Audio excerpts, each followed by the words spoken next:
In this section, we'll explore the static keyword of the Java language in detail.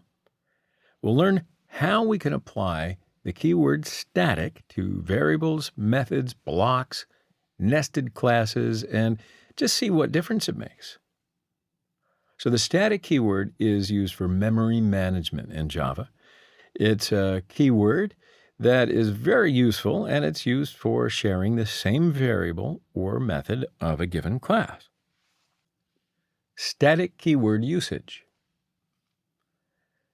So have a look at this slide. We use the static keyword to declare static variables, methods, blocks, inner class.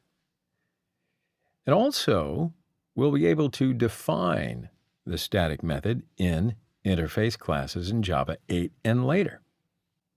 Static variable is used for fulfilling the common requirement. For example, a school name of students. The school name is common for all students, so if we declare static school name variable, it'll allocate memory only once in the class at the time of class loading.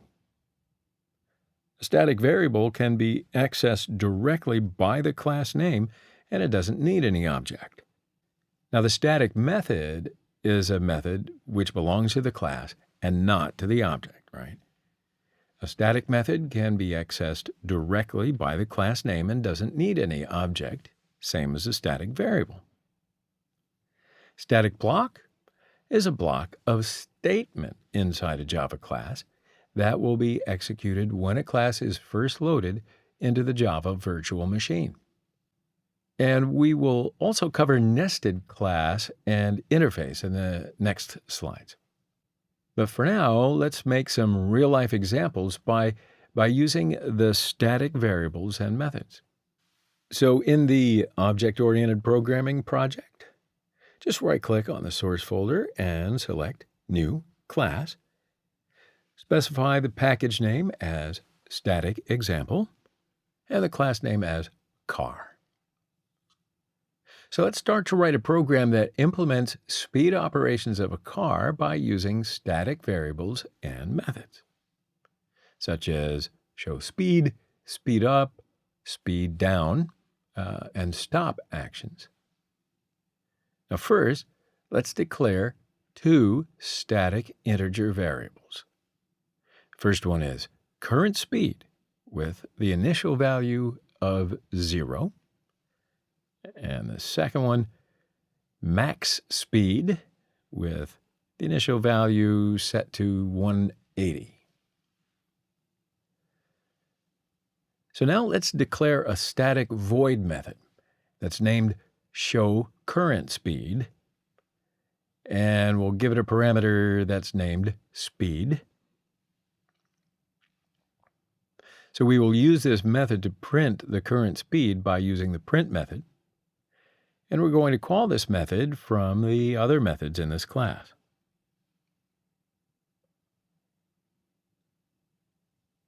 So we'll write a method once, and then we can use it multiple times, right? We do not have to rewrite the entire code each time. You remember that from earlier?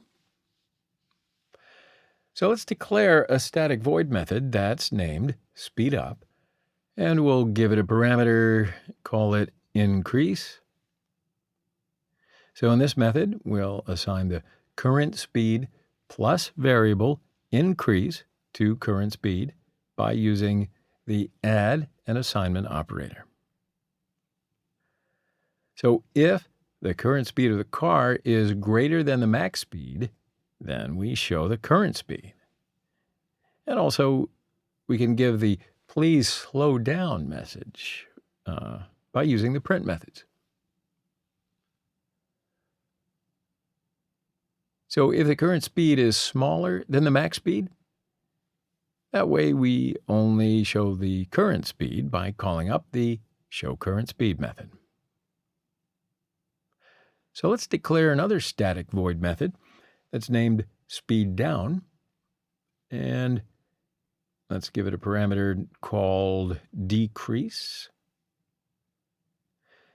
So in this method, we'll assign the current speed minus variable decrease to the current speed by using the subtract and assignment operator. All right, that makes sense. So then we show the current speed by calling up the show current speed method. So let's declare the third static void method that's named stop. And that one, of course, has no parameter. So in this method, we just assign a 0 value to the current speed variable, and we show the current speed by calling the show current speed method. Okay, so let's create a new class for the test of car. Right-click on Static Example and select New Class, and specify the class name as Test, and then just select the checkbox to add it to the main method. Now, a static method can be accessed directly by the class name, and it doesn't need any object. So let's call the methods of the class by using the class name directly. So first, we call speedup and pass the value 60 as the parameter for increasing speed. Then we call the speedup method again and pass the value 100 as a parameter for increasing speed. Then we call the speeddown method and pass the value of 50 as a parameter for decreasing speed. And then finally, we can call the stop method. All right, so let's run the code and review the results. So the initial value of speed is 0, and look at that, we speed up to 60, and the current speed is 60. Then we speed up to 160, which is 60 plus 160. So the current speed is 220. And 220 is greater than the max speed value of 180. So we get the please slow down message. And then we speed down 50, and 220 minus 50, and the current speed is 170. And then finally, we stop the car and set 0 to the current speed. Wow, what a ride. So if we try to create a car object by using the new keyword, let's call the speedup method and pass a value of 40 as a parameter. Now, there's no error, but we do get a warning message that the static method speedup from the type car should be accessed in a static way. So this code works, but it's not recommended to do it this way. All right, so let's run the code, and you see the same results. So how about that? I think that greatly develops your understanding of what a static variable and a static method is. You can review the material, of course, or you can take what you've learned and move along to the next bit.